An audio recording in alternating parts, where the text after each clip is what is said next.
Je suis Thibaut, le CEO de PlayPlay, et on se retrouve tous ensemble pour finir cette troisième édition du Content Summit. J'espère que vous allez bien, j'espère que vous avez appris des choses, j'espère que vous avez apprécié les sessions. On se retrouve tous sur une seule scène pour conclure ce Content Summit, et on a une invitée exceptionnelle aujourd'hui. On est hyper fiers d'accueillir Baya Kasmi. Bonjour Baya. Bonjour. C'est Alors, gentil. pour info, avec Baya, en fait, on est dans les bureaux de PlayPlay, mais à 3 mètres l'un de l'autre. Mais pour des raisons techniques, on est dans deux salles différentes, mais on n'est pas loin. Et donc, on est très fiers de te recevoir, Baya, puisque tu es réalisatrice, scénariste et actrice. Et on trouvait que pour finir ce Content Summit, et puisqu'on a parlé de contenu toute la journée, c'était intéressant de prendre un peu de hauteur et de parler d'une autre forme de contenu, peut-être une des plus nobles, qui est le cinéma et les films, et d'avoir cette conversation avec toi pour parler de ton métier, de tes films, de comment toi tu fais du cinéma, en espérant que ça puisse évidemment intéresser notre audience. Alors évidemment, ce ne sera pas forcément, on va dire, la session la plus opérationnelle pour apprendre des choses, mais tu m'as dit qu'il y aurait sûrement des parallèles intéressants à faire avec le contenu en entreprise, donc on va s'éclater. Peut-être juste un peu ta bio pour rappeler quelques éléments. Donc toi, tu as plusieurs dizaines de films à ton actif, avec chaque fois un rôle qui peut être le scénario, la réalisation ou carrément actrice. On peut citer un certain nombre. Je pense notamment au Nom des gens en 2011 que tu as réalisé avec Michel Leclerc et Je l'ai coécrit, je ne l'avais pas réalisé. que tu as écrit et Ouais, qui est réalisé par Michel Leclerc, ouais. pour lequel tu as obtenu le César du meilleur scénario original. Bravo. Hippocrate en 2014, ça c'est un film de Thomas Lilti, et là tu étais également nominé au César. Et puis, en fait, presque tous les ans, j'ai l'impression, tu contribues à la création d'un film. Médecin de campagne avec l'acteur François Cluzet, réalisatrice de Je suis à vous tout de suite avec Agnès Jaoui et Vima Laponce, scénariste pour La lutte des classes en 2019 avec Leila Bekti et Édouard Baird, Les goûts et les couleurs en 2022, récemment avec Rebecca Marder et Félix Moati, qu'on voit dans certains de tes films. Ou encore, je crois que c'est le dernier en date, Youssef Salem a du succès en 2023 avec Ramzi Bedia, que tu as aussi eu plusieurs fois l'occasion de diriger. Puis tu as fait plein d'autres choses, tu as aussi fait des courts-métrages, peut-être qu'on aura l'occasion d'en parler, parce que les formats courts, ça nous intéresse Ouais. aussi dans le monde du contenu.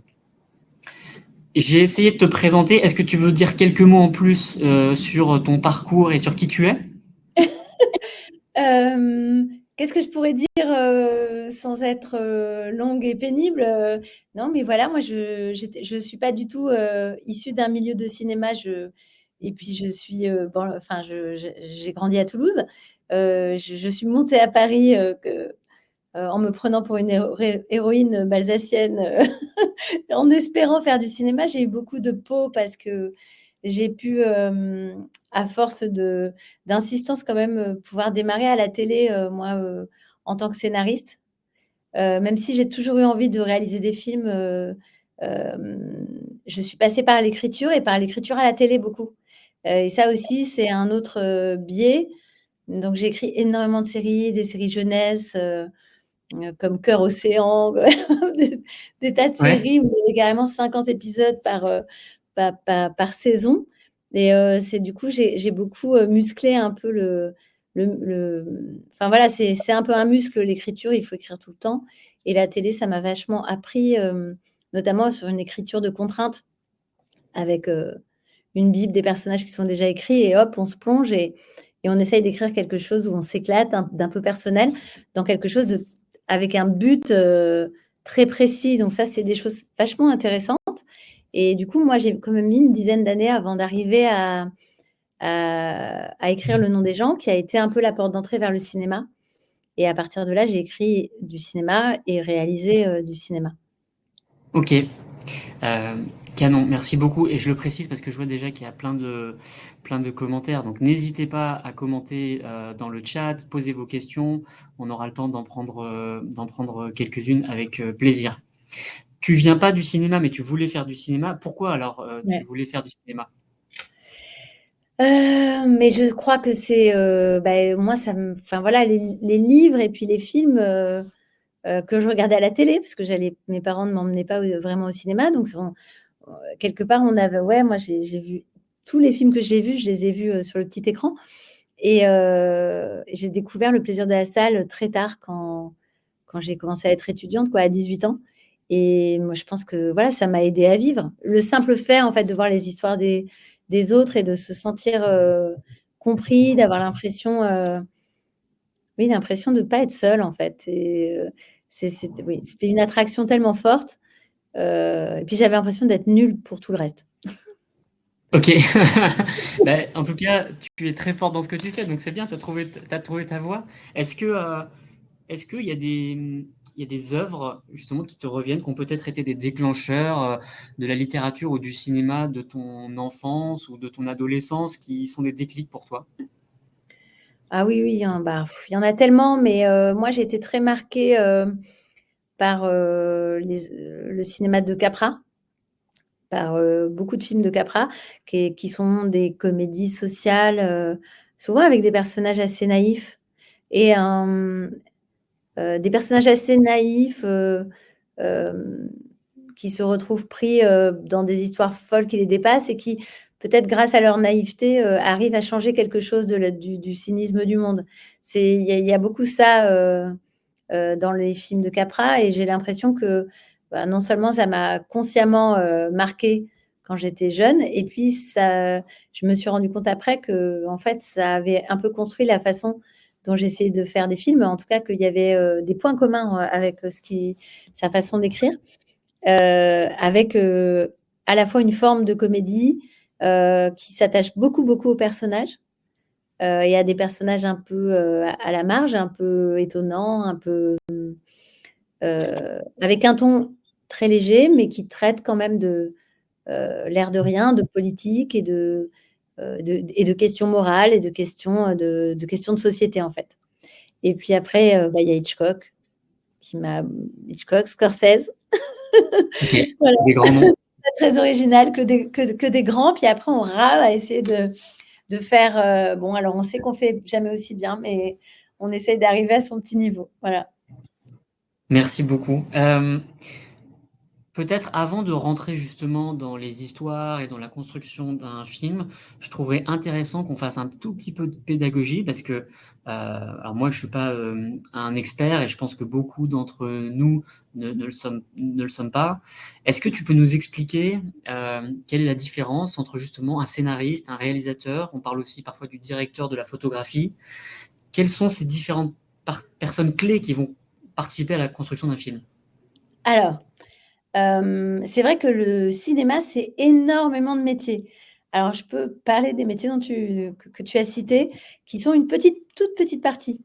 Le scénariste, en général, il écrit l'histoire tout simplement. Il écrit l'histoire, donc il en écrit, parfois l'idée première, mais ça peut être le réalisateur, parce que souvent le réalisateur est aussi scénariste de son film et souvent, en tout cas dans mon cas, moi je j'aime pas éc ça a beau être mon métier d'être scénariste, j'aime pas trop écrire seule.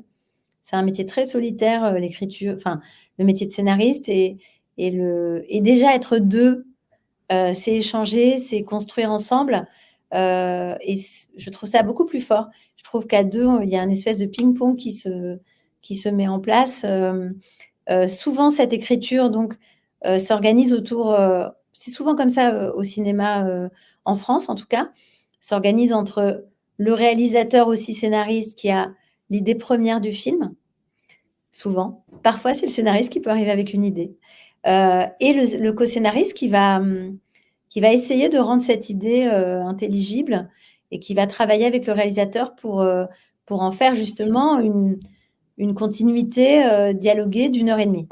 Et donc ça, c'est un travail qui peut être, long, fastidieux, parfois avec plein d'étapes. Parfois, on commence à écrire sans producteur, c'est-à-dire sans fond. Et puis, quand on commence à trouver des producteurs qui nous accompagnent, qui deviennent un peu les premiers lecteurs du scénario, et qui nous critiquent, qui nous renvoient un peu notre copie, d'ailleurs. Donc, c'est à la fois hyper important, hyper excitant, parce que ça nous confronte à tout ce qu'on essaye de faire, d'amener comme idées qui sont peut-être pas comprises par ce premier lecteur qui est le producteur. Et puis parfois, c'est aussi très dur parce que le producteur a une vision, on va dire, de la finalité commerciale du film. Oui. Lui, il se pose déjà la question de comment il va le vendre à des financiers pour pouvoir tourner le film et rendre l'aventure réelle. Et nous, souvent, on n'a pas du tout envie. Ouais, on est parfois assez irrité à l'idée d'être tout de suite concret comme ça. On a besoin de protéger un peu notre bulle de fantasme. Et donc, le cinéma, de toute façon, qui est à la fois un art et une industrie, c'est en permanence le crash entre ces deux éléments, c'est-à-dire il faut pouvoir avoir beaucoup d'argent quand même pour le faire, donc il faut pouvoir le vendre. Et puis en même temps, on a envie d'être au plus près d'un désir artistique sincère. Et puis donc voilà, quand on est co-scénariste, on est vraiment au service de la vision du réalisateur. Quand on est scénariste et réalisateur, bah, il faut pas perdre son chemin, quoi, parce que c'est à nous parce que parfois des idées peuvent être euh, très excitantes comme ça, et puis finalement, on peut se perdre aussi et perdre l'idée première qu'on a du film. Puis parfois, on a une idée première, puis c'est bien de s'en détacher. Donc, en tout cas, on est garant de ça quand on est réalisateur. Et puis ensuite, bah, le scénariste, bah, lui, il finit son travail une fois que le scénario est fini, accepté par le réalisateur. Et là, il y a par le réalisateur, par le producteur. Et là, il y a tout un chemin qui continue pour le réalisateur, donc une partie que je fais aussi, où le réalisateur, en fait, il va suivre toutes les étapes du film. Donc, il coécrit souvent, parfois il n'écrit pas d'ailleurs, mais en tout cas, il suit quand même. Et dans la plupart des cas, il coécrit le scénario. Puis ensuite, il va accompagner le producteur pour aller chercher des fonds. Donc ça, c'est une sorte de petit tour des popotes du financement. On a des financements publics qui vont être le CNC, le Centre national de la cinématographie, où là, voilà, faut faire des dossiers. On est lu par un jury professionnel et puis ensuite, on fait un grand oral. Et puis, il va y avoir les financiers, les chaînes de télé, France 2, France 3, des chaînes publiques, des chaînes privées. Il va y avoir un distributeur très important qui va montrer le film en salle, c'est-à-dire être le canal de diffusion du film vers les salles de cinéma. Sans distributeur, on n'y va pas, on ne peut rien faire. Parfois, c'est le nerf de la guerre. Parfois, on peut avoir des financements. Si on n'a pas de distrib, on ne tourne pas le film. Ouais. Et puis quand on a réuni tout ça, tous ces sous-là, les régions aussi, les régions de France aident énormément. Et puis après, quand on a réuni tout ça, il y a le tournage. Là, c'est le réalisateur qui change de collaborateur. Donc évidemment, il y a toujours la vision du producteur qui est là, un peu chapeauté par le directeur de production, qui lui va s'occuper de dispatcher l'argent pour le film et qui tient les cordons de la bourse de façon assez, souvent assez complexe. Enfin, il peut y avoir des axes, en tout cas, de frottement entre un réalisateur qui a envie de tourner longtemps, de faire tout ce qu'il veut, puis un dire de prod qui va dire: ah non, là, on n'a pas assez d'argent pour telle caméra, pour tel truc. Et puis ensuite, les collaborateurs artistiques, en fait, du réalisateur, qui vont être en premier lieu le chef opérateur, qui lui tient la caméra, réunit aussi une équipe de chefs électro qui vont s'occuper de la lumière, d'électro qui vont s'occuper de la lumière, d'un chef électro, un des chefs machinaux et de son équipe qui vont s'occuper de tout ce qui est travelling, la dolly, toutes les machines en fait qui vont porter des très très grosses machines. Hein, c'est un peu la maçonnerie du cinéma, mais en même temps, c'est très, très fin. On peut faire des tonnes de choses. Il y a les grues, il y a les... Donc, c'est à la fois du gros œuvre et à la fois un truc très... où il faut un grand savoir-faire, hein, pareil pour l'électricité. Donc, et tout ça dirigé par le chef opérateur qui est garant avec le réalisateur de chercher un look pour le film. Donc ça, on va beaucoup étudier avant, on va faire des essais, on va chercher à la fois... nous, on réfléchit pour chaque scène à des idées de cadre, des façons de filmer bien particulières. Ça peut aller de... Enfin, il y a 1000 façons de filmer un film. Et puis ensuite, au cadre, à la lumière, à la texture, aux couleurs. On peut avoir des films qui sont très contrastés, d'autres qui sont au contraire pas du tout contrastés. Donc, ça va vous donner en tout cas quelque chose de très différent.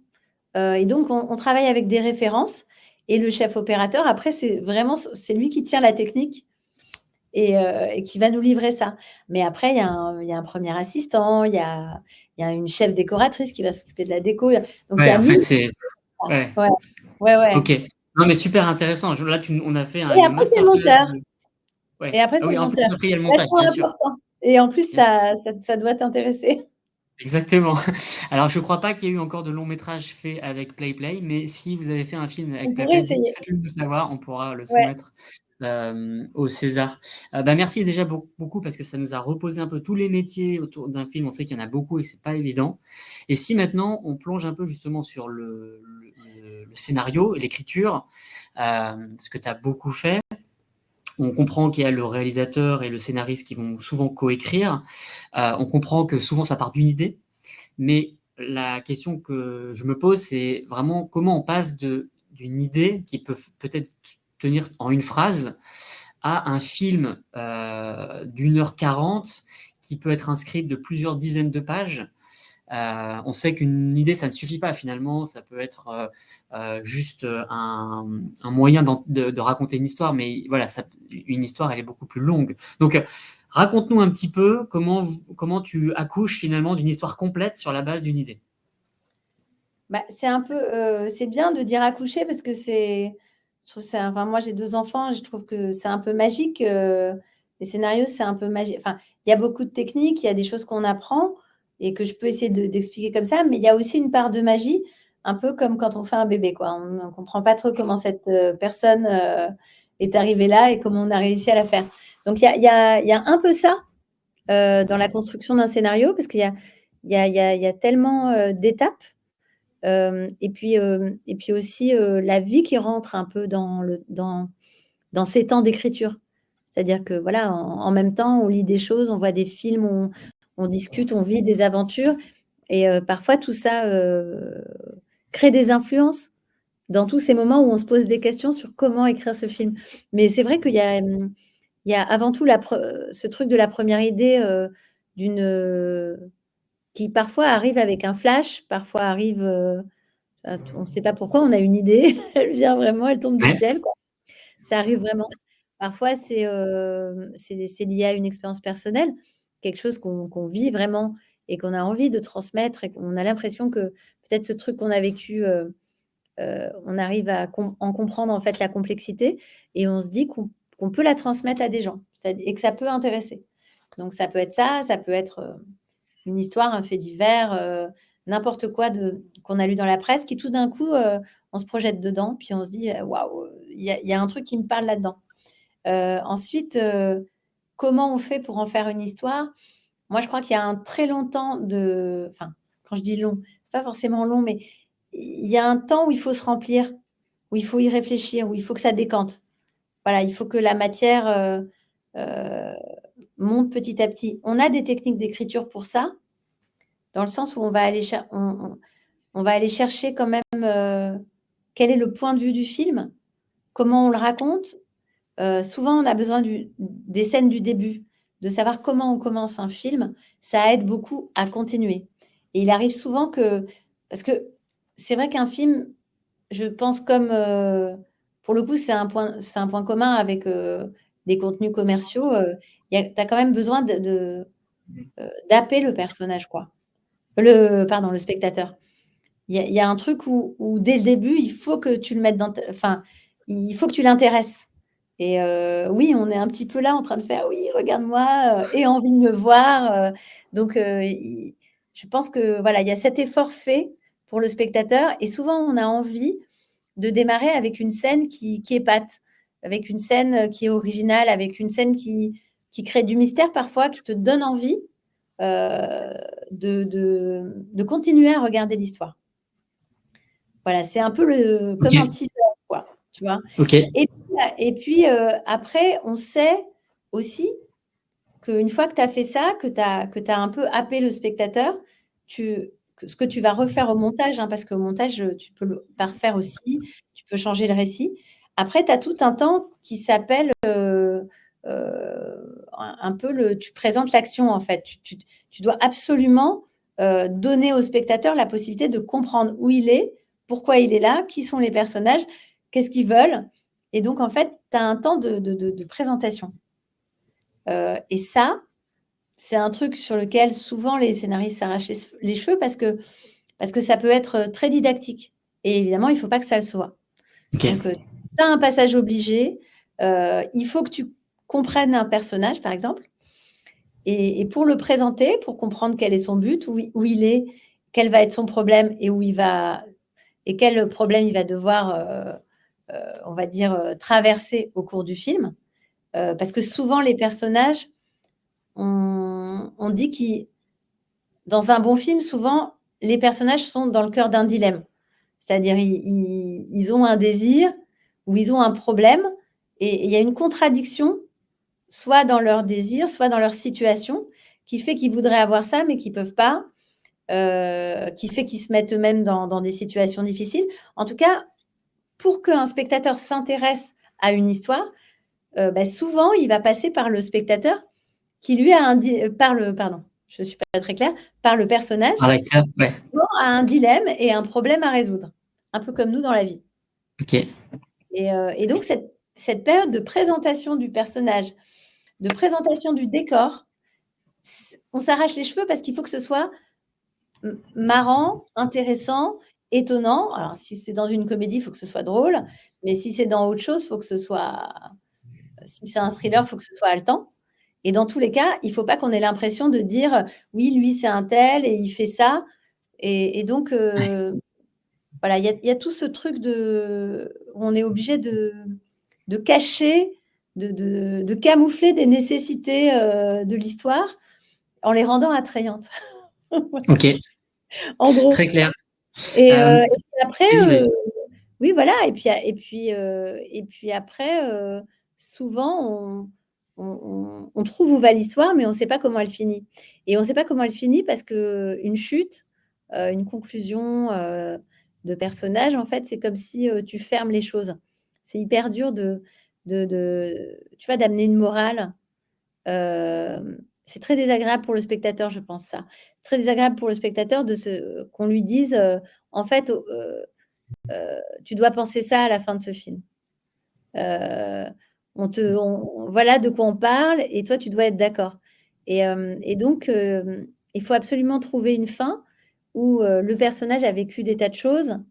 Il a appris, heu mais même si parfois on arrive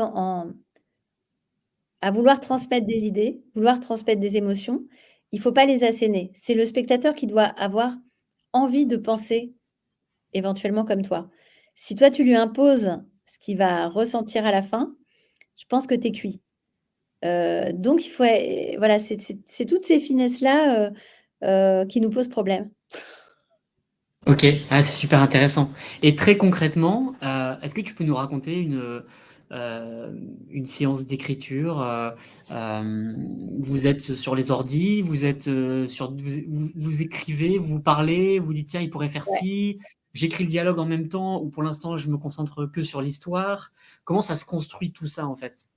Ouais, ouais, c'est vraiment ça, quoi, parfois, sur la première scène moi, par exemple, mon dernier film, on a écrit, on a écrit des idées de personnages, on a écrit plein de choses, Et en fait, c'est l'histoire d'un écrivain qui a écrit un livre très autobiographique et qui est terrifié à l'idée que sa famille lise ce qu'il a écrit parce voilà, il a dit des choses trop intimes. Évidemment, il les a camouflées.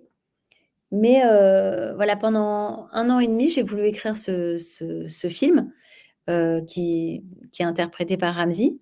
J'avais le personnage, je savais ce que je voulais raconter comme situation parce que je m'inspirais aussi de moi qui avais écrit des films autobiographiques et de toute la complexité que ça provoque par rapport à notre propre famille. Est-ce qu'on a le droit ou pas de prendre ce genre de liberté? Donc, j'avais plein de choses à raconter. Je savais à peu près ce que je voulais dire, puisqu'il racontait des choses sur son père et il avait peur que son père meure en lisant le livre.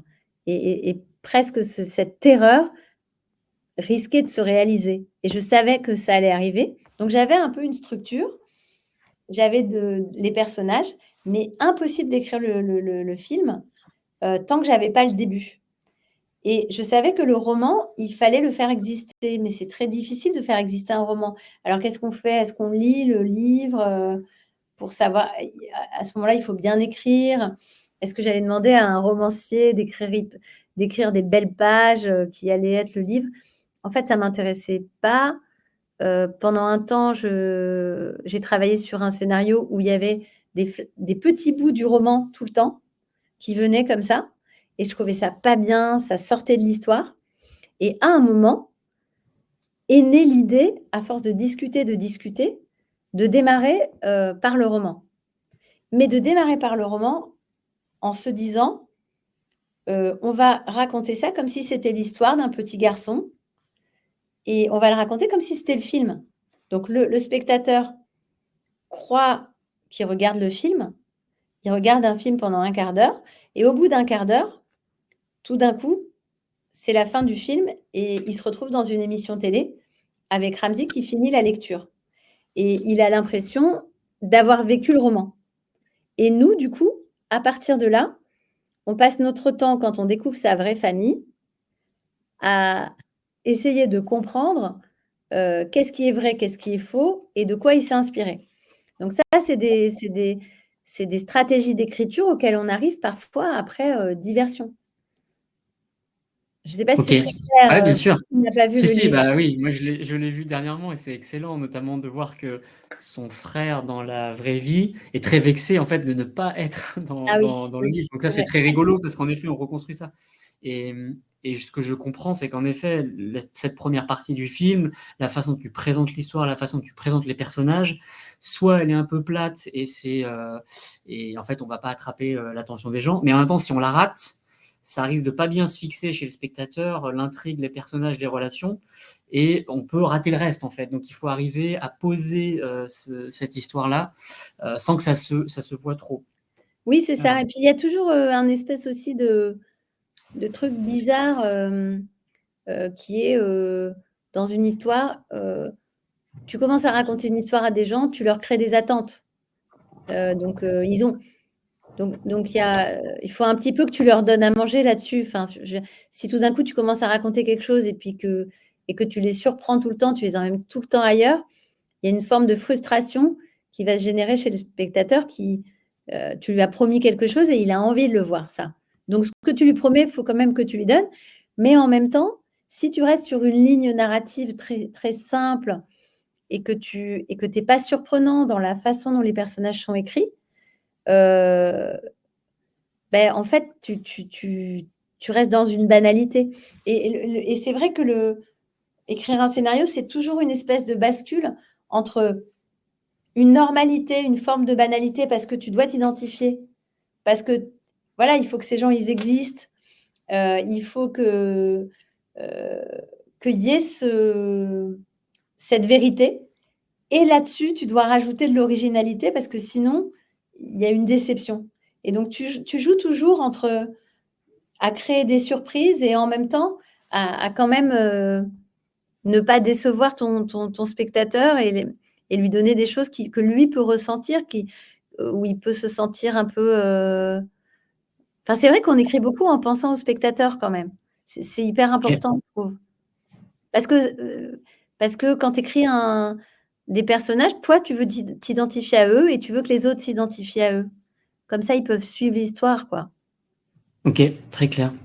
Et justement, tout à l'heure, tu parlais du dilemme que peut avoir le personnage et auquel on va s'identifier. Est-ce que il y a des grands classiques, on va dire, des films que peut-être nous, on ne voit pas en tant que spectateur, mais que vous, professionnels du cinéma, vous utilisez? Est-ce qu'il y a tu vois ce que je veux dire? Est-ce que il y a des structures de narration ou des Ouais. choses qui arrivent tout le temps depuis Walt Disney et qui marchent dans des films et que toi, parfois, tu utilises parce que tu sais que ça marche? Alors, il y a, c'est dur de répondre à ta question parce que oui, de toute manière, il y a bah, je veux dire depuis Shakespeare, depuis, Molière, au fond, oui, il y a des structures. Alors, il y a des gens qui sont obsédés par, les 3 actes, presque ce qu'on va t'apprendre enfin, ce qu'on va nous apprendre à l'école, c'est toujours vrai en quelque sorte, tu as toujours 3 actes, mais quand tu écris un scénario, tu dois te détacher de ce genre de règles un peu, enfin, les règles, en fait, c'est toujours intéressant, d'aller les chercher quand tu es au cœur de ton récit. Mais pour moi, quand tu démarres une histoire, tu vas pas essayer tout de suite scolairement de tu vois, il y a plein de bouquins, Daladier, je sais pas qui ont essayé d'expliquer toutes les règles du scénario. Et c'est vrai que c'est des bouquins qui sont super intéressants, mais qui sont plus intéressants quand on a mis les mains dans le cambouis, qui sont plus intéressants quand on est au cœur d'un film qu'on a envie d'écrire, qu'on est avec son personnage à mi-chemin et qu'on se dit: «Ah là, c'est plus très fort, est-ce que je dois rajouter, un cla ce qu'on dit un climax?» tu vois? Ça existe. Il y a toujours un moment dans une histoire où, ça monte, le personnage, par exemple, heu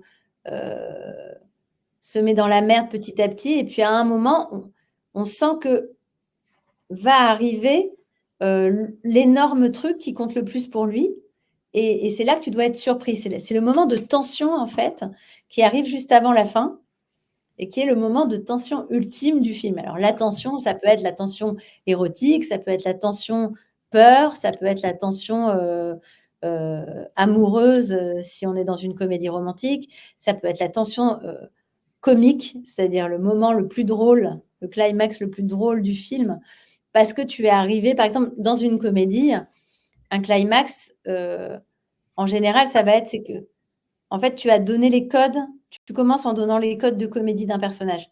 Admettons, tu sais que, enfin, je sais pas, Pierre Richard, tu sais qu'il est maladroit, tu sais qu'il tombe, tu sais qu'il galère, tu sais qu'il est pas courageux et très vite dans le film, tu vas le voir comme ça. Parce que les premières images où tu vas le voir, il va faire une connerie. Les premières images où tu vas le voir, il va se planter ou il va débarquer avec une chaussure, noire et une chaussure marron.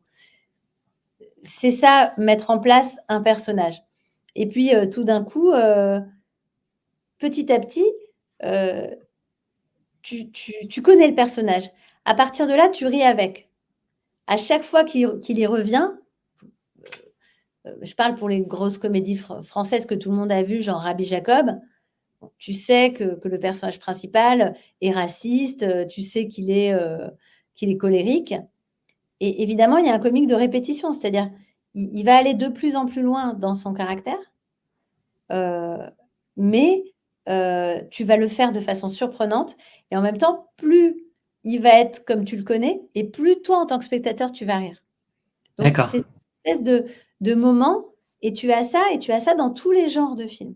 Après, oui, tu as des structures narratives, c'est surtout que tu as des films, quand tu les regardes, tu sais que tel film s'est inspiré d'un autre film. Parce qu'il te rappelle tous les réalisateurs, quand ils ont un sujet, ils vont se référer à d'autres films. Que ça soit pour les choix d'images, que ça soit pour les choix narratifs. On s'inscrit dans un art, on va toujours voir les grandes œuvres qui ont été faites sur le sujet et parfois on va s'en inspirer et parfois on va même essayer de copier quelque chose qui nous a plu et ça va devenir autre chose. C'est ça qui est chouette aussi. D'accord. C'est pas très grave de copier. Ouais, À ouais, partir du OK. moment où tu bon, déjà où tu copies pas tout et à partir du moment où tu te l'appropries suffisamment, ça devient complètement autre chose et donc c'est des chaînes, artistiques qui sont intéressantes. Très clair. Je voudrais parler de, et on est dedans d'ailleurs, hein, des émotions, parce que c'est vrai qu'on va au cinéma pour rire, pour pleurer, et souvent c'est les films dont on se souvient, euh, mais c'est pas facile de faire Non. rire ou pleurer. Euh, Est-ce que toi, dans ton cinéma, tu le recherches déjà? Est-ce que tu dis, j'aimerais que à un moment, il y ait ce moment-là fort et comment on fait, comment on crée ça en fait? Ouais, moi je le recherche, évidemment à mort. Enfin, je crois qu'il y a pas plus enfin, moi j'adore pleurer au cinéma. Les émotions, bon voilà, je pense qu'il y a vraiment plus dans le cinéma, et dans tout ce qui est, écrit, ou audiovisuel, l'idée d'un mimétisme quoi. On va se voir, on va voir nos semblables et on a besoin de ça. On a besoin d'avoir ces émotions-là. Donc oui, évidemment, c'est au centre, c'est au cœur du truc. Ça veut dire que, après c'est vrai que le rire et par exemple, le rire et les larmes, c'est 2 émotions qui sont hyper fortes, qui sont a priori contradictoires et qui moi me plaisent beaucoup à mélanger. Et d'ailleurs il y a un truc, c'est que quand tu es vraiment dans la comédie, tu arrives à créer, je sais pas moi, des gags, des dialogues qui font que tu fais rire une salle, et que juste après, sans qu'ils s'y attendent, il y a quelque chose de très triste. L'émotion Mhm. elle est beaucoup plus forte parce qu'elle te cueille en fait, elle te surprend. D'accord. Et et moi j'adore et d'ailleurs j'adore, diriger les comédiens comme ça, c'est-à-dire quand ils sont émus, leur dire de sourire. C'est dans une scène d'émotion, si tu fais beaucoup pleurer quelqu'un, en général, lui il pleure beaucoup, mais le spectateur il pleure pas. Si D'accord. tu te griffes, tu vois, Oui, le oui. spectateur rigole. Si tu en fait, tu dois amener, toi, le spectateur à rire. Donc tu dois parfois, à la fois dans ton écriture, hem, créer comme ça cette pudeur qui fait que le personnage et le comédien vont se retenir, vont essayer de te dire que non, ils vont très bien, mais toi, tu vois pertinemment que ça ne va pas du tout et c'est du coup, c'est toi qui vas prendre en charge, cette émotion en D'accord. tant que spectateur. Voilà, Ça me fait penser à, ouais. Non, j'en ça, bah, c'était pour rebondir. Ça me fait penser à, en fait, dans tes films, moi, j'ai ressenti des émotions assez fortes liées à le sentiment d'injustice, notamment dans des logiques de classe sociale, euh, et où en fait souvent tu as de l'injustice qui se crée du fait des écarts de richesse. Par exemple, je pense à Hippocrate notamment, et ce qui est très impressionnant, ce qui peut générer de l'émotion, c'est la dignité finalement de celui qui en est la victime, par exemple là, Reda Kateb, et on ressent en fait beaucoup d'empathie et en même temps de rage en fait. On a envie d'aller le prendre dans ses bras, tu vois, alors que lui euh, est justement celui qui est le plus digne. Lui, il tire pas une larme et on a envie de pleurer pour lui un peu, tu vois. Ouais, Euh, exactement. Est-ce que les sujets, enfin, on sent que la société, les sujets sociétaux, toi, t'amènent aussi à raconter des histoires, à créer des situations comme ça? Ouais, alors après, c'est vrai que c'est un peu comme, il y a des moments de recherche, c'est-à-dire que tu as les sujets de société justement qui te comme enfin, ça me touche ce que tu dis parce que pour moi l'injustice, c'est un moteur, enfin, c'est un moteur d'écriture. Mais ça va être l'injustice, comme tu dis, sociale, les inégalités, mais ça va être aussi l'injustice, intime. Voilà, c'est l'histoire, que je crois beaucoup de gens connaissent sur le voleur de bicyclette où c'est un petit garçon qui est accusé d'avoir, volé un vélo dans le film et le réalisateur a accusé, le petit d'avoir volé des choses, d'avoir caché, a mis des pièces dans sa poche et il l'a accusé d'avoir volé et cet enfant, n'avait rien fait. Il s'est mis à pleurer, et donc il a obtenu, par traîtrise, une émotion, l'émotion la plus juste de ce que c'est que vivre une injustice. Moi, je trouve ça horrible. Ça me désespère C'est vrai. de tromper un enfant. Mais en même temps, ça raconte ça, c'est-à-dire que c'est toi, quand tu vois quelqu'un perdu, en fait, incapable de se rendre justice, c'est là que tu as beaucoup d'émotions. Si à la fin, finalement, il arrive à s'en sortir, tout le monde est gentil, tout fonctionne, ou si à la fin, tout le monde est méchant, il n'y a aucune chance, tu laisses pas la liberté de, à l'émotion et à la vérité que nous, on vit tous les jours, de se libérer. Donc, je pense qu'il faut toujours aller chercher quelque chose, un entre-deux. Et moi, par exemple, une des scènes, je ne l'ai pas écrite, parce que moi, les trucs que j'écris, on oublie l'émotion que ça procure. Hein. On sait comment on y est allé, on s'en souvient pour chaque film, on en parle, et après, on passe à autre chose, on essaye d'écrire des nouvelles histoires. Mais moi, j'ai le souvenir très fort, par exemple, d'une des scènes de Le premier jour du reste de ta vie, avec Zabou et Jacques Gamblin. Et en fait, dans le film, Jacques Gamblin, et ça, pour trouver ça, je pense qu'il faut beaucoup chercher et souvent passer par les objets et aussi passer par la construction d'un personnage petit à petit, ce qui fait que, je vais t'expliquer la scène, le personnage fume énormément pendant tout le long du film. Ses enfants lui disent arrête de fumer, il essaye d'arrêter de fumer plusieurs fois, mais il reprend la cigarette, truc qui me touche beaucoup, je suis fumeuse. Et, et puis, à un moment, on comprend, il a mal au dos et il est chauffeur de taxi et sa femme ou son fils, je ne sais plus, ses enfants, lui offrent un ballon pour mettre derrière son dos, un espèce de machin. Donc, il gonfle ce ballon. Enfin, bref, il a eu ce cadeau. Et peut-être un quart d'heure de film après, on comprend qu'il est mort d'un cancer, qu'il a eu un cancer. Et on est avec, enfin, déjà, bon, ça c'était très triste, t'adores le personnage, mais voilà quoi. Il n'y a pas de tambour ni trompette, on n'est pas au chevet du mort, etc.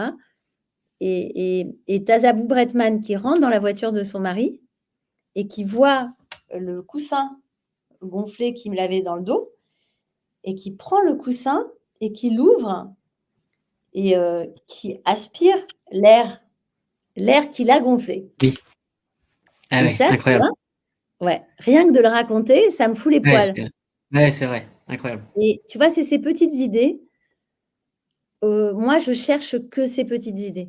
C'est-à-dire que le film réussit petit à petit à t'amener à visualiser que l'air qui est dans ce ballon, c'est le dernier air qui reste des poumons de cet homme qui est mort et que tu as aimé et qu'ils ont aimé. Et voilà, c'est ce genre de scène, ça, c'est de l'émotion pure. Ouais, c'est sûr. Magnifique. Il y a Donc, une c'est petite souvent dans le question. détail pour moi, Vas-y. souvent dans les petits Ouais. détails. Tu vois, des fois, Et tu passes vraiment par un détail du quotidien et tout d'un coup, tu lui donnes quelque chose. ouais, tout à fait. Tu permets au spectateur de le regarder complètement différemment. Oui, oui, ça peut être un objet, ça peut être une phrase, Ouais, quelque chose qui peut paraître anodin très et qui se charge en anodin et fait. qui, en fait, ouais, c'est clair. Voilà. Euh, il y avait une question sur, si on reste justement sur les émotions, est-ce qu'il n'est pas beaucoup plus difficile de faire rire que de faire pleurer? Euh, Qu'est-ce que Bah, tu en penses, toi? ça dépend de sa nature, de son caractère. Moi, j'entends beaucoup ça. Oui, c'est sûr que c'est pas évident, mais moi, je trouve que c'est très rassurant aussi quand tu écris une comédie parce que, quand tu vois que ça fait rire, puis quand tu le lis toi-même et que ça te fait rire, au moins tu as ça. Je me dis: «J'ai au moins ça». Ouais, Je sais, tu vois? Un rire, ça trompe pas. Le rire arrive, tu sais qu'il y a une attention et qu'il y a une émotion qui sort. Heu et ça m'est arrivé de faire des séquences, dramatiques, des séquences, ou même récemment un film qui n'est pas une comédie. Bah, tu es toujours sur le fil et heu, tu sais en fait, tu as pas ce truc qui t'assure derrière que de toute manière, ça va générer au moins ça, le rire. Donc moi, c'est plutôt un truc qui me rassure et qui me semble du coup presque, ouais, un peu doudou quoi, la comédie. Mais c'est sûr que c'est des faut avoir la nature et puis c'est de l'expérience aussi. Parce que la Et comédie d'a- que j'écris, elle se construit petit à petit. Moi, c'est ma façon de voir les choses. J'ai l'impression que le monde est complètement tragicomique, que toute situation est absurde et que souvent, les gens sont très drôles. Et donc, c'est aussi beaucoup d'observation. Et quand tu écris une comédie, par exemple, la première chose, c'est de caractériser très, très bien tes personnages. Quand on dit caractériser, ça veut dire ouais, que tous leurs défauts, déjà, sont primordiaux. Dans ouais, une comédie, c'est très important, les défauts. Comment tu fais aimer quelqu'un par ses défauts, par ses manquements, par ses absurdités, par ses maladresses. Et à partir du moment où tu te dessines, parce que c'est un peu comme un trait, c'est un peu comme Sampé, quoi. Sampé, il dessine un personnage. Ce personnage, tu le sens, tu le reconnais, et pourtant, c'est quelques traits. Et la comédie, je pense que c'est aussi ça. oui, Il est incarné fort par un comédien qui ensuite va lui donner toute sa matière, toute son. Mais toi, quand tu l'écris, il faut que tu. Évidemment que tu le nourris d'intériorité et tout ce que tu veux. Mais le plus important, c'est d'arriver à le raconter par ses défauts, par ses oui, limites, par ses incapacités permanentes qui vont faire que déjà, il va te faire rire quand il va se présenter. Alors, le premier rire, c'était le rire de Chaplin ou voilà, ou de la chute, ou le rire burlesque, quoi, physique. Et après, évidemment, nous, avec le parlant, on peut ajouter des tonnes de choses dans le rire. Mais si tu fais entrer un personnage euh, avec une bêtise, avec une absurdité, euh, c'est-à-dire, nous, par exemple, dans Le Nom des gens, on a un personnage qui oublie de s'habiller à un moment. Tu vois, c'est pas du tout réaliste. Mais à partir du moment où tu décides, toi, en tant que scénariste, que tu veux qu'on y croie et tu veux qu'on comprenne pourquoi cette personne est capable d'oublier complètement de s'habiller, et ben, ça marche. Et après, tu sais que c'est quelqu'un qui passe son temps à poil, tu ne sais pas pourquoi. Et après, tu nourris le personnage. Mais ça peut être n'importe quoi d'autre. Ce qui compte, c'est que ça soit nourri par quelque chose d'intime, un peu d'émotion, que ces défauts que tu choisis, ils racontent quelque chose. Tu vois, qu'ils ne soient pas là que pour le oui, détail comique. oui, Et ensuite, que tu puisses en faire quelque chose, le nourrir au fur et à mesure pour que ça évolue. Et que peut-être au contact d'une autre personne qui a d'autres défauts, ça se transforme. Mais évidemment, la curiosité du spectateur, même s'il ne s'en rend pas compte, c'est de savoir ben, comment va évoluer la folie de ton personnage, quoi. oui. Et d'ailleurs, ça me fait penser à ton rôle à toi, parce que tu joues aussi dans ces films-là, et notamment quand tu es maîtresse d'école dans La lutte des classes, où en fait, qui est un personnage, on va dire, plutôt secondaire, Ouais, mais qui est très drôle, notamment parce que elle s'exprime avec des phrases à rallonge, alors qu'on est dans une école très turbulente, où en ouais. fait, faut faire des phrases courtes. Et, En fait, elle c'est utilise. Ouais. Ah oui, ce complètement. Ben, ça, c'est décalage qui marche bien, quoi. ouais, c'est un super exemple pour moi. Tu sais, c'est la novlangue.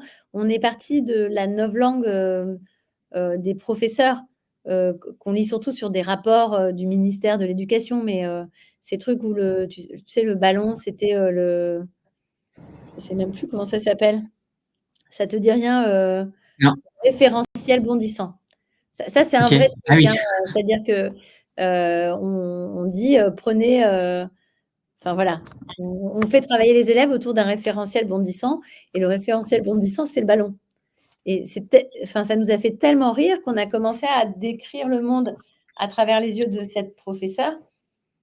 Comme elle veut surtout pas vexer les gens, voilà, tout ce qu'elle décrit, elle le décrit avec ce langage complètement tordu, ouais.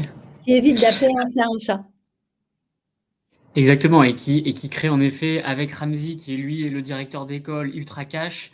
Et en fait, Voilà, ils se respectent tous les deux, mais ils ne sont pas dans le même monde, quoi. Et c'est ça. c'est ça Et qui c'est ces équilibres-là qui génèrent de la comédie, en fait. Bah, justement, peut-être parler des acteurs, et de la direction d'acteurs. D'une part parce que toi, tu as, j'ai l'impression, un peu des acteurs, en fait, des gens que tu mets souvent dans tes films. On pense à Ramzy, Vima Laponce, que j'adore. Il y a Félix Moati aussi, qui est dans plusieurs films. Euh, donc la question c'est, est-ce que tu penses à eux dès l'écriture du film? Tu dis, ce film, je sais que ce sera lui, et donc j'oriente déjà mes dialogues, son personnage, parce que ce sera Ramsey. Première question. Et deuxième question, c'est quelle est la part de l'improvisation? Est-ce que tu peux nous parler d'une scène que tu fais? Parce que Ramsey, pour le coup, quand il était dans la série H, il improvisait beaucoup. Est-ce qu'il y a de l'impro, en fait, ou est-ce que quand même vous êtes un moment dans des scripts qu'on respecte? Ouais, alors, bah, sur les comédiens, évidemment, plus tu travailles, plus tu connais de comédiens et plus, tu as tourné avec des gens parfois que tu adores et que tu et qui t'inspirent aussi. Donc moi, au début, j'écrivais, pour personne. Enfin, j'écrivais peut-être en m'inspirant de gens que je connaissais, mais sans voir les comédiens. Et puis la 1re comédienne que j'ai rencontrée en casting pour, jouer dans mon premier court métrage, c'était Vima Laponce. Là, j'ai vraiment compris à quel point c'était important, une comédienne, parce que j'ai vu, peut-être 50 comédiennes et que je me disais à chaque fois, en fait, enfin, la fille était complètement folle dans le scénario et je me disais tout le temps que ça ne marchait pas, que c'était mal écrit, que c'était nul, que qu'il fallait pas que je le fasse. C'était mon premier cours, donc c'est très déstabilisant. Et puis j'ai rencontré une fille qui a compris, qui l'a joué d'une façon qui m'a transmis, une émotion telle que tout d'un coup, je me suis dit: «C'est possible et ce scénario finalement il est bien». Et voilà, et je continue. Elle a joué avec elle, enfin, elle joue dans mon dernier film, elle joue dans le précédent, elle joue dans celui d'avant, elle joue dans le court, elle joue tout le temps. Et Ramzy, c'est pareil, c'est vrai que c'est quelqu'un que j'ai rencontré, qui jouait un rôle secondaire dans mon premier film. Moi, je le connaissais de H, donc en fait, je l'aimais beaucoup, j'étais assez fan, presque je vais dire depuis que je suis jeune, alors qu'on n'a pas beaucoup de différence d'âge en fait, mais j'étais encore au lycée quand et en même temps, j'avais pas vraiment suivi sa carrière de comédien, «sérieux» entre guillemets. Parce que même quand on fait des comédies, c'est hyper important d'avoir des personnages qui n'essayent pas de faire rire. Enfin, les comédiens, vraiment le truc d'un mauvais comédien de comédie, c'est un comédien qui essaye de faire le comique. C'est en fait, la comédie, elle passe par la sincérité, par la simplicité, normalement, c'est le texte que tu as amené, la situation que tu as amenée, où toi, tu as déjà mis de la comédie. Et après, si le comédien est le plus sincère et absurde possible, ça fonctionne. Donc parfois, tu ajoutes un peu de enfin, les bons comédiens, ils savent faire, mais en tout cas, il faut une sincérité totale. Il faut pas faire le malin. Et du coup, je ne savais pas, s'il était ce genre de comédien, s'il était capable de rentrer dans ce genre d'histoire. Et je l'ai rencontré, j'ai eu vraiment un coup de cœur parce que c'est un homme, extrêmement intelligent, extrêmement gentil aussi. Et on est partis ensemble et pareil, bah, depuis, je fais tous mes films avec lui. Mais par contre, j'ai grand plaisir à rencontrer aussi des nouveaux comédiens et à les découvrir, là, j'ai fait jouer des jeunes filles dans mon dernier film qui est pas encore sorti et voilà, diriger des filles de 16, 17 ans, qui découvrent tout et en même temps qui ont une sincérité, un talent fou. C'est très, très émouvant de voir ça aussi. Des comédiens qui n'ont pas Ah oui, d'expérience. c'est sûr. Ouais. Et, et justement, pour rebondir sur Ramsey, est-ce que néanmoins, tu dirais que il fait quand même du Ramsey un peu dans tous ses films, et c'est ça aussi que tu vas chercher, ou au contraire, t'aimes bien voir en lui un acteur qui incarne des choses très Ouais, différentes? moi personnellement, je lui fais la guerre pour qu'il soit pas Ramzy. D'ailleurs, entre nous, il le sait maintenant parce que comme ça fait pas mal de fois qu'on travaille ensemble, je lui dis, «Ramzy?» et il me dit: «Oui, je sais, OK, je fais trop mon Ramzy» et donc voilà, sur le dernier, qui est sorti qu'on a fait, Youssef, je c'était des petites choses de posture que je lui Ouais. demandais, de se tenir droit, de faire ça, de parler différemment, même en changeant quelques petites choses, tu permets en fait au spectateur de redécouvrir un comédien et surtout de s'attacher au personnage et pas de voir Ramzy qui fait son Ramzy. Mais souvent, les comédiens de comédie, quand ils commencent à balancer dans l'émotion, ils sont très très forts. Et Ramzy, en fait, il a un vrai talent pour l'émotion, je trouve. Alors, il y a pas mal de petites questions et l'heure avance, donc je vais t'en poser une ou deux. Une question de Antoine qui dit, est-ce que à la fin de l'écriture d'un scénario, est-ce que vous êtes en mesure de définir si le film va fonctionner ou non? Et on pourrait même dire d'ailleurs, est-ce que à la fin d'un film, toi, tu sais à peu près si au box-office il va faire 100 000 ou 800 000, ou est-ce que parce que moi j'ai parfois entendu justement que c'était très très difficile de savoir si un film allait marcher. Est-ce que toi tu le savais un peu que ce serait celui-là qui marcherait bien, celui-là il serait plus dur à trouver, enfin tu vois, à fonctionner? Alors, les deux questions sont très différentes au fond. Est-ce Ok, que à la fin de l'écriture d'un scénario, je sais si l'histoire fonctionne, si le film peut fonctionner, à condition qu'il soit tourné avec les bons comédiens, qu'il soit bien tourné? Ça, je dis oui. Parce que d'accord. vraiment la lecture d'un scénario et puis peut-être la lecture par, plein de je veux dire, le financement du cinéma, c'est quand même aussi, 15 personnes différentes qui vont s'intégrer à ce film. En général, quand on arrive à ça, on sait que ça fonctionne. Je veux dire, le scénario, il a été remis, on a, on a fait en général, je sais pas, 50, 60, parfois 100 versions. Je veux dire, c'est un retravail permanent de tout, à la fois de la structure en gros, mais après des détails, des coupes. On continue en fait à travailler un scénario, même sur un plateau où on se dit: «Ah ça, on l'a déjà entendu», puis ensuite on le retravaille encore au montage pour le simplifier, pour le rendre plus donc en fait, c'est un travail considérable, en termes de ouais, c'est un travail considérable, donc on sait que ça marche. Après évidemment, les comédiens, la grâce, hein, ça c'est on ne sait jamais si ça va arriver. Il faut qu'il y ait de la grâce au tournage. Il faut qu'il y ait un truc, une poésie, il faut que la vie soit rentrée dedans et ça, non, tu le sais à la fin du montage, tu le sais pas au scénario. Et puis Ok. 3e étape, question, est-ce que ça va marcher au box-office? Alors, si tu posais la question à des distributeurs, et des producteurs, je pense qu'ils ont quand même, dans les mains, enfin, eux, ils sont plus sûrs d'eux. Ils se disent: «Ouais, ça va marcher, ça va pas marcher». D'ailleurs, ils investissent dans les trucs qu'ils pensent qu'ils vont marcher. Maintenant, il y a plein de façons de marcher. Ça dépend, quel genre de film tu veux faire.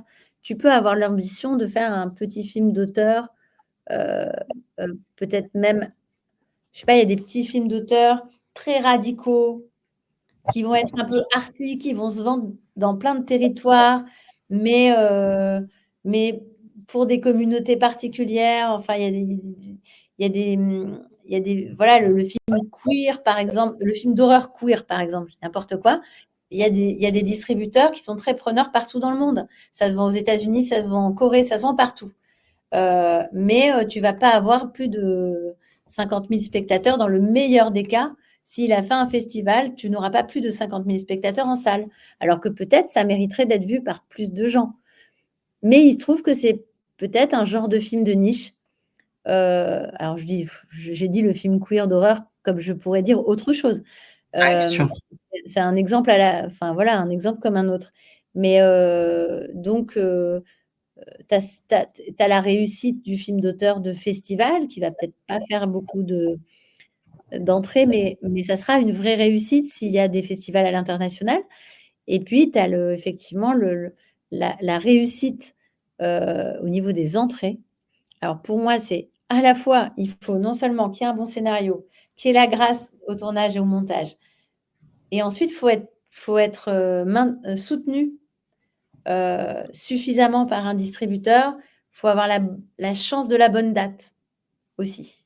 Oui. C'est-à-dire, Et alors, plein de oui, choix, quoi. C'est et la vraiment une météo, et ouais, la météo de la semaine, on sait qu'elle est cruciale et ouais, c'est voilà, parfois dur. et exactement, et tu vois, finalement, quand tu peux le faire à l'envers, par contre, les films qu'on a faits, qui ont vraiment marché, On a coché toutes ces cases. Le nom des gens, on était à Cannes, ouverture de la semaine de la critique. On était distribué par UGC. UGC qui a non seulement qui a un distributeur, mais aussi qui a un exploitant, donc il y a des salles. Donc quand tu es distribué par UGC, par exemple, ou par n'importe quel autre Pathé, Studio Canal, enfin, en fait, il y a des machines qui ont qui vont plus facilement t'assurer un temps long Oui, en salle et une bonne exposition. On a eu ça. Et puis ensuite, derrière, on a eu les Césars, puisqu'on était sorti aussi à la bonne période et qu'on avait marché. Et là, c'est vrai que tu sens que tu as eu toutes les chances, quoi. Il y a un peu des d'accord. étapes Non, non, c'est clair. d'artiste. Et alors, si je reformule la question, ma question serait, qu'est-ce qui est important pour toi, Baya, sur un film? Est-ce que si tu devais choisir, parce que nous, en tant que communicants dans les entreprises, bah, on essaye d'avoir le maximum de vues, de likes, d'engagement, de retombées, parfois de ventes, tu vois. Chacun a Mmh. ses critères. Toi, en tant que actrice, réalisatrice, scénariste, et plutôt on va dire sur la partie réalisation scénario, qu'est-ce que tu recherches à la fin? Tu aimerais avoir des millions de personnes en salle, ou est-ce que c'est plutôt d'être dans des festivals? Est-ce que c'est d'avoir des distinctions? Est-ce que c'est un peu tout ça? Ou est-ce que en fait le plaisir de l'avoir fait te suffit? C'est très délicat de répondre. Ouais, moi, je pense que j'ai découvert le cinéma, enfin, que je viens d'un milieu populaire, tout simplement, et que la reconnaissance du public, c'est important pour moi. Et pour l'instant, dans les films que j'ai faits, moi, je ne l'ai pas vraiment eu. Euh, j'ai eu une reconnaissance de critique, mais mes deux premiers films n'ont pas cartonné, justement, comme Le Nom des gens ou Hippocrate dont on parle.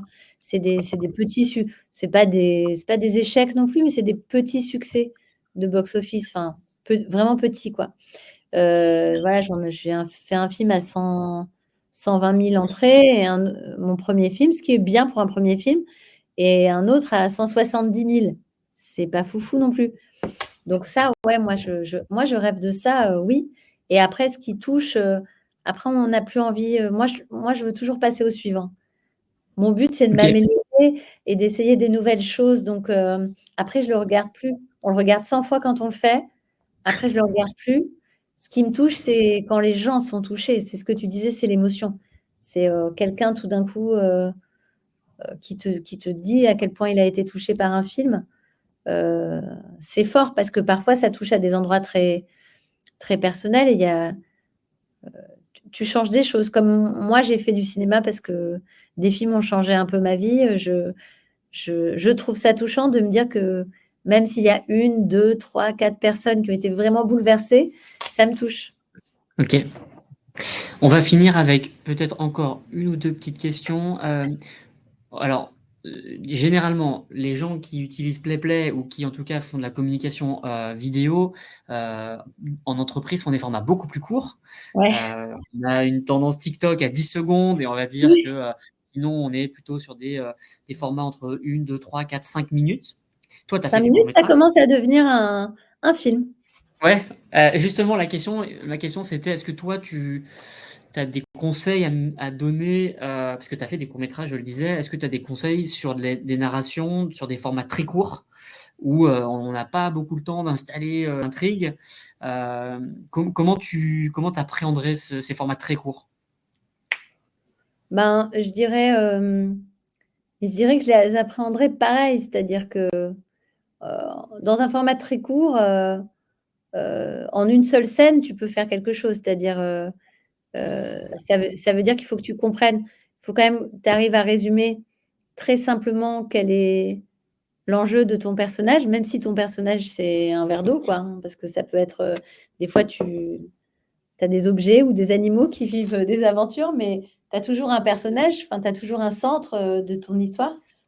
Donc, c'est juste qu'à mon avis, sur 5 minutes, il faut simplifier forcément à l'extrême le but, la difficulté. Mais pour moi, c'est toujours identification. Genre, si en 5 secondes, si tu t'es démerdé pour être touché, c'est-à-dire si ton personnage, il est à la fois que n'importe qui peut s'y reconnaître parce que tu lui donnes un détail, quelque chose qu'on a tous connu, qui nous a tous. C'est toujours des sensations, les choses qui réunissent les gens, c'est souvent tout ce que nous on a connu, la honte, se sentir ridicule, se sentir impuissant, se sentir, ressentir une injustice, euh, des situations de ça déjà ça touche un personnage qui sait pas trop quoi faire, où il est, qui essaye de se sortir de. À partir du moment où tu le mets dans une situation que n'importe qui, en 2 secondes, peut se dire: «Ah ça, je l'ai vécu», tu as une identification directe Mmh. OK. et moi, je trouve que c'est ça avant tout et sur 5 minutes, je pense que c'est comme sur un long, il faut à la fois, avoir des idées originales et à la fois, une simplicité, parce que si tu as que de l'originalité, tu fatigues Ouais. et si, et si tu as, que de la banalité, tu n'attires pas du tout l'attention et puis après, moi j'avoue, après c'est mon rapport aux choses, mais je trouve très important, le fait que ce que tu enfin, voilà, si tu as un but, si moi j'ai un but, c'est que de parler du vivre ensemble, de parler de évidemment moi quand je vais écrire, je vais avoir des buts qui sont pas commerciaux. Mais si tu as un but qui est commercial, je pense que c'est hyper important de pas l'asséner, quoi. C'est vraiment sur 5 minutes, c'est ton spectateur qui doit avoir la curiosité, qui doit se dire: «Ah tiens, ça me donne envie de ça». Mais si toi tu dis, et voilà, tout ce qui est, Ouais, bien moraliste, sûr. tu vois, moi je vois beaucoup de contenu entre guillemets, je me dis, où tu as des trucs qui ont rien à voir, avec le schmilblick, mais c'est hyper beau et à la fin tout le monde est gentil et tu dis: «Il faut s'aimer les uns les autres» et après tu vends, EDF, tu vois? Je dis n'importe quoi. Ouais. Ou il faut l'écologie, tu vends EDF, ou il faut s'aimer les uns les autres et après tu vends une Volvo. Tu as pas compris. Enfin, je pour moi, je me sens flouée, c'est un peu con, alors que des fois, c'est juste parce qu'on me l'a trop asséné le message. Le Je message comprends. d'humanité, le message, moi je suis beaucoup plus touchée par la maladresse, en fait et je pense que c'est touchant la maladresse.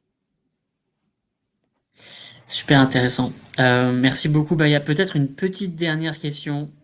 Alors attention, on va revenir sur des sujets terre à terre, mais néanmoins, on a beaucoup parlé d'intelligence artificielle aujourd'hui.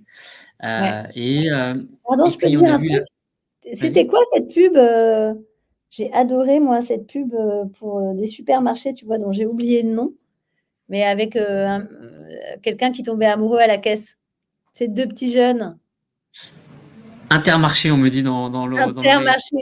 Mais ça, je trouve ça hyper fort, Ouais, quoi. Bon, moi, je et suis nulle, là, j'ai oublié que mais tu vois, un truc comme ça, mais ça dure 30 secondes, quoi. Tu as juste ouais, 2 bons comédiens, une ouais, non, situation c'est ouf. banale et c'est génial. Moi, ça m'épate. Trop C'est un bien. vrai film. Écoute, moi je la connais pas, mais j'ai envie de la voir parce qu'en effet, en quelques secondes, Intermarché nous a vendu une histoire d'amour. Franchement, j'ai Exactement. envie de la voir. Je sais pas ce que les professionnels en Eh ben, en pensent, tout cas, il y a mais plein de gens qui avaient la ref. Je vois plein de gens qui avaient Intermarché. Bravo Intermarché. Euh, Peut-être une dernière question, ouais, sur l'intelligence artificielle. On en a parlé aujourd'hui, ça a un impact sur l'industrie, bah, pour le nous de la communication. On a vu une grève à Hollywood qui a duré quand même plusieurs semaines, voire quelques mois. Est-ce que toi, tu y es aussi confronté? Est-ce que ça te fait peur? Est-ce que tu peux nous dire ce que dans le cinéma vous voyez arriver avec l'intelligence artificielle? franchement, on flippe, hein. Enfin, on flippe.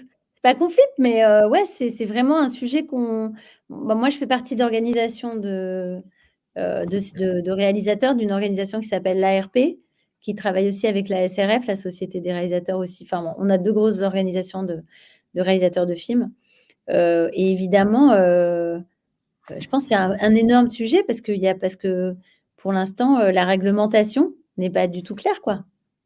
Enfin, on peut voir, ce qui s'est passé avec, comment il s'appelle, cet acteur américain, qui joue dans Ouais. Catch Me If You Can, hein? Non, bah, j'allais dire dans le chat, ils vont nous le dire. DiCaprio? Catch Me Non, If You non, Can? justement l'autre de Catch Me If You Can. Tu sais, il a découvert une pub où on a utilisé son image. Ah, OK. Mais en fait, Tom c'est Hanks? Tom Tom Hanks? Hanks. OK. Merci, Tom Hanks. Et oui, non, oui, c'est assez délirant.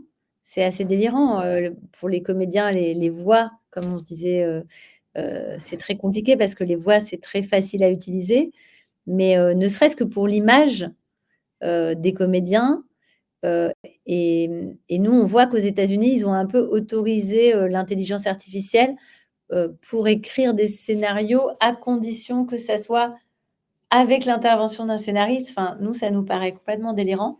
Donc je pense quand même on va être très, très actifs, auprès de l'Europe, auprès, du gouvernement français pour essayer surtout de mettre des cadres. Parce que évidemment, ça excite tout le monde, ça fait enfin, c'est assez incroyable les possibilités de ces machines, mais oui, ça peut complètement déstabiliser notre industrie, ça, c'est sûr. Bah, écoute, ouais, je pense qu'on est tous entre, l'intérêt, l'excitation parce qu'on voit aussi le potentiel, mais aussi, la peur et en tout cas le besoin de comprendre. Arrivée de Domi, Timekeeper. Merci beaucoup Baya. En tout cas, c'était vraiment passionnant. Je pense qu'on aurait pu encore continuer. Il y avait plein de questions, mais J'espère que désolé, on n'a pas c'était pu assez répondre à tout. clair. Ouais, j'en ai vu plein, Non, c'était mmh. génial. C'était Franchement, une très jolie façon de clôturer ce Content Summit. Merci beaucoup, Baya. Un petit moment de grâce pour Merci. s'évader un peu de notre quotidien, de marketeurs et de communicants, même s'il y avait beaucoup de je trouve, de parallèles très intéressants, notamment, cette phrase très touchante que tu as dit au début, je crois, où tu disais que le cinéma pour toi, c'était de se sentir compris et un petit peu moins seul et je pense que la communication, l'art de la communication, c'est finalement de raconter des histoires, auxquelles sa cible va pouvoir s'identifier. Donc c'était un joli parallèle, je trouve, entre nos 2 mondes. Donc merci beaucoup, pour ces Avec moments, Maya. plaisir, avec joie. Merci à vous. Donc je suis là merci. pour clôturer le Content Suite. Vous pouvez rester, hein, Thibaut et Baya, j'en ai OK, pour OK. quelques minutes, dire au revoir à tout le monde, dire un grand merci pour votre, participation. Je sais que, vous avez tous envie de retrouver vos enfants, peut-être, l'apéro, vos emails pour les moins chanceux. J'ai juste 2 petits messages à vous partager avant, qu'on se quitte.